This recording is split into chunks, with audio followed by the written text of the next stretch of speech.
Lieber Jupp, wie kam es zu Jupps Ketchup?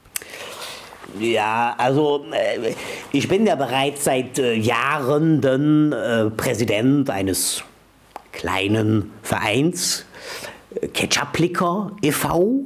Weiß nicht, ob Sie es vielleicht schon mal gehört haben. Auf jeden Fall kann ich bisher auf eine, bei aller Bescheidenheit, sehr erfolgreiche Präsidentschaft zurückblicken.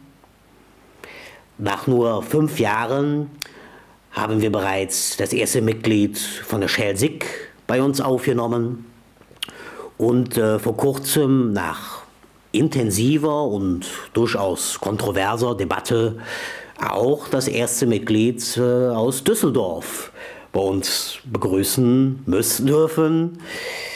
Man sieht daran, dass Ketchup verbindet und Grenzen überwindet. Gut.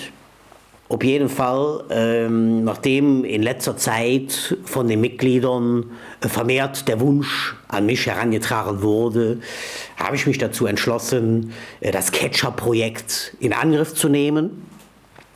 Jetzt war bloß die Frage, ne, wie nenne ich es? Also ich heiße ja Peter Josef Hein, also Peter, Peters Ketchup, Peter, da denke ich ja, Peter Mensch, der kriegt durch, aber keinen Hunger, ne?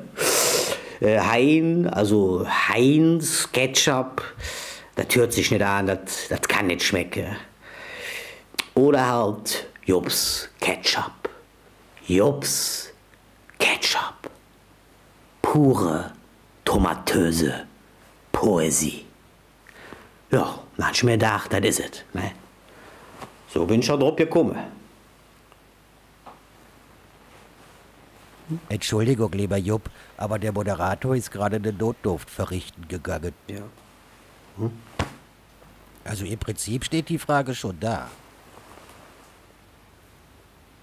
Kann ich nicht lesen.